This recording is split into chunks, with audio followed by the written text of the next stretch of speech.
Four people disappeared in Egypt's Giza and Alexandria governorates between 2015 and 2017. Their families searched, they waited. Some believed their loved ones were detained somewhere unreachable, but still alive. They were not.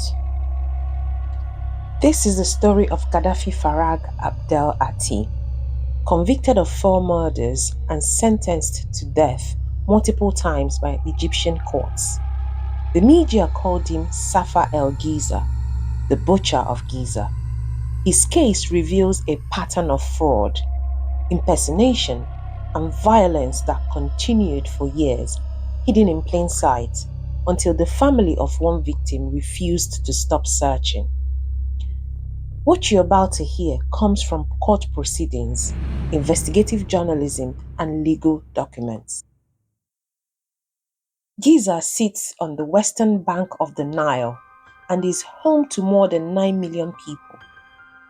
In neighborhoods like Bulak ad-Dakr, life moves quickly, shaped by small businesses, crowded apartment blocks, and close-knit communities where people believe they know their neighbors, or at least they think they do.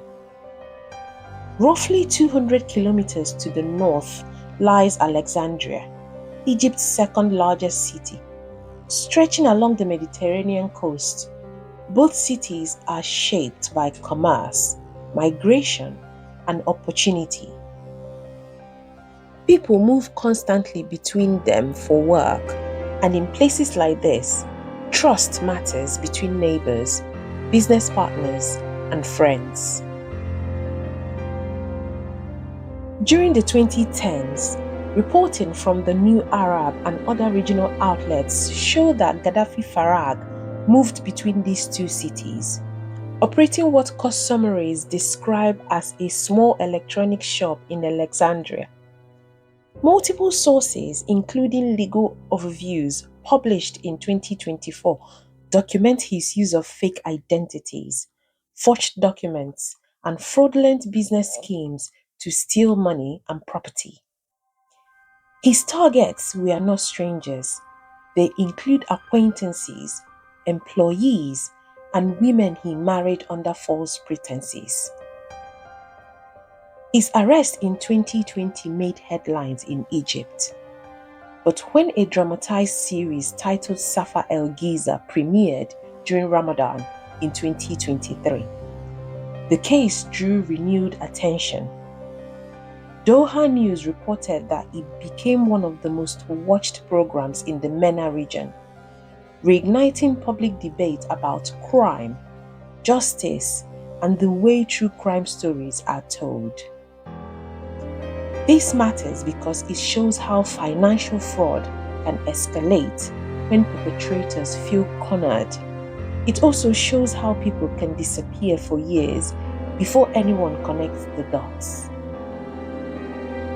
4 people were killed. Egyptian courts convicted Gaddafi Farag on every charge. What follows is limited to what has been confirmed through court records and reporting by major news outlets. The first victim, according to the New Arab and legal summaries, was a woman Farag was engaged to in Giza around 2015. Prosecutors stated that when she threatened to expose an affair he was having with her sister, he killed her.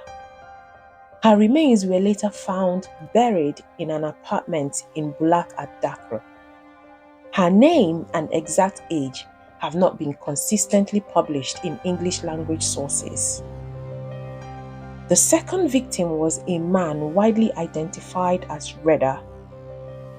Court records show that he had worked in Saudi Arabia and entrusted money to Farag before traveling. When Reda returned and demanded repayment, prosecutors allege Farag killed him in 2015 and concealed his body inside a Giza residence. What followed was more disturbing. Farag assumed Reda's identity. He used Reda's phone to message his family, telling them he was detained and unreachable. He conducted business in Reda's name and even married at least one woman while pretending to be him. A third victim is confirmed through court records documenting 4 murder convictions, though detailed biographical information has not been made public in English language reporting. The fourth victim was Yasmin Nassar Ibrahim. She worked at an electronics shop Farag operated in Alexandria. According to prosecutors, he sold her apartment without her knowledge or consent. And when she discovered the fraud and demanded her money back, she was killed in 2017. Her body was later found concealed inside the shop where she had worked. Gaddafi Farag Abdel Atti was born on October 20th, 1971, and according to legal documentation, he was a resident of Giza who later moved between there and Alexandria, running what multiple sources describe not as a major business operation, but a small-scale trade activities, including an electronics shop, property dealings, and informal investment schemes. Online rumors later portrayed him as a prominent scientist or a wealthy businessman. But court records tell a very different story. They describe a fraudster whose primary activity before the murders were financial crime, including fake investment schemes, identity theft, and the use of forged documents to steal money and property. According to the New Arab, Farag first came to police attention in 2020 following a theft complaint.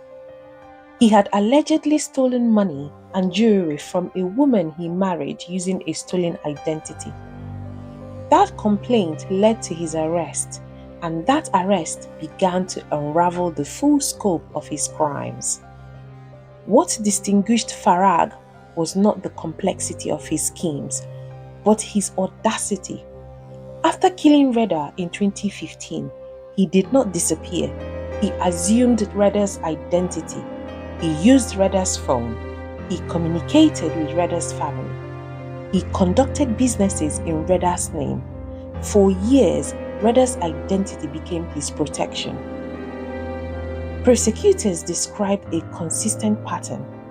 Farag would engage in fraud. A victim would discover it or demand repayment. Instead of facing consequences, he chose violence. He then continued his life as though nothing had happened, and in some cases, literally living under his victim's name. For years, Reda's family held on to hope. They were receiving messages from his phone. They were told he was detained somewhere. They were told to wait. Over time, waiting turned into suspicion. According to the New Arab's reporting, in November 2020, Reda's family eventually tracked down the person using their son's identity. When they confronted him, they realized the man standing before them was not Reda. They then contacted authorities. That discovery became the turning point. When police arrested Gaddafi Farag in 2020 on the initial theft complaint, interrogation led to what the New Arab described as confessions to 4 killings. Prosecutors stated that Farag then led police to locations where victims' remains had been concealed. Court-focused summaries confirmed that forensic teams exhumed 4 bodies from sites connected to Farag, including a Giza apartment, his house, and a shop in Alexandria. These exhumations provided the physical evidence needed to bring murder charges. Egyptian authorities built their case using multiple lines of evidence. It is important to be clear about what is documented and what is alleged. According to the New Arab and legal summaries, Farag was arrested in 2020. Prosecutors charged him with 4 counts of premeditated murder, along with multiple counts of fraud, forgery, identity theft, and robbery. Investigators recovered financial records showing fraudulent property sales, including the sale of Yasmin Ibrahim's apartment. They also gathered evidence of stolen funds and forged documents linked to several schemes. Court records show that Farag underwent psychiatric evaluation to determine whether he was fit to stand trial. Experts found no evidence of mental illness, and he was deemed legally competent to face the charges against him. Prosecutors have alleged that Farag confessed during interrogation and led police to burial sites. The New Arab reported this based on Egyptian media sources. However, the exact circumstances of those alleged confessions, including their voluntariness, cannot be independently verified, as detailed interrogation transcripts are not publicly available in English language reporting. However, the prosecution presented a consistent theory. Farag engaged in fraud. Victims discovered the deception or demanded repayment. He then killed them to silence his exposure and protect his schemes. This theory was supported by evidence presented at trial. What remains unclear in public reporting are exact timelines.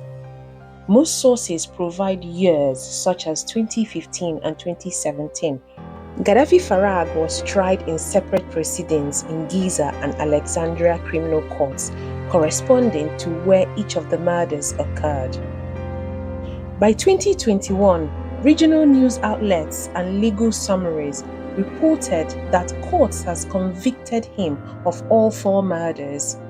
The sentences were severe: 4 death penalties, 1 for each murder, along with a life sentence for fraud and forgery charges.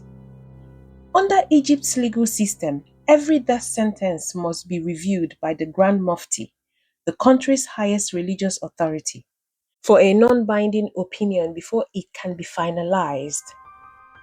All 4 of Farag's death sentences went through this process. Appeals followed. Reporting around the release of the television series noted that the Court of Cassation, Egypt's highest criminal appeals court, scheduled review hearings for at least 2 of the death sentences in early 2024. On January 11, 2024, multiple sources, including CNown and legal databases, reported that the Court of Cassation rejected Farag's final appeal in the Alexandria case involving Yasmin Ibrahim. That death sentence was confirmed as final. As of this recording, at least 1 death sentence has been finalized.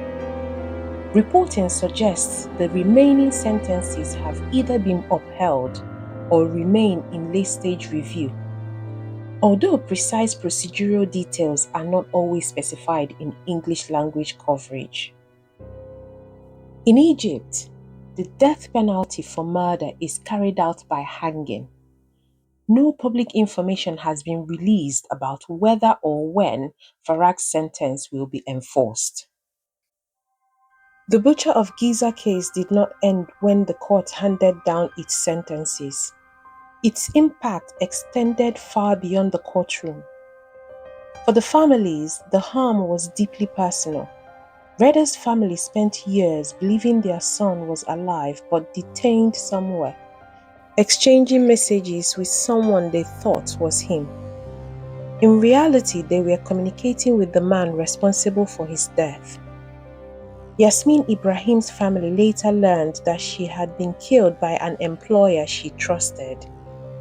These families did not only lose loved ones, they lived for years with false explanations, unanswered questions, and hope that was ultimately taken from them. 4 people are dead, and 4 families were permanently changed. 1 man has been convicted and sentenced for what the courts determined he did.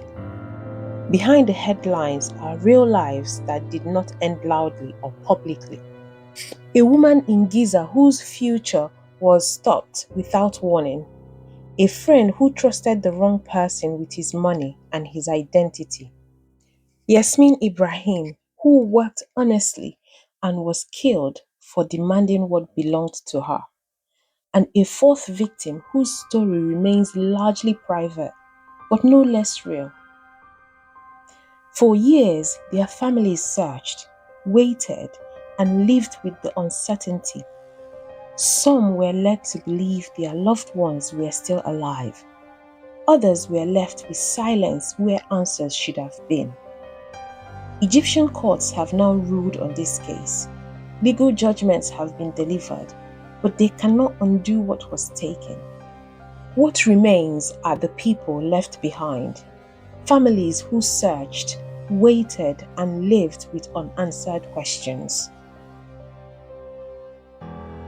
Our hearts go out to those affected. Thank you for watching Criminal Cadence. Please like, share, and subscribe. Let us know your thoughts in the comments. Take care.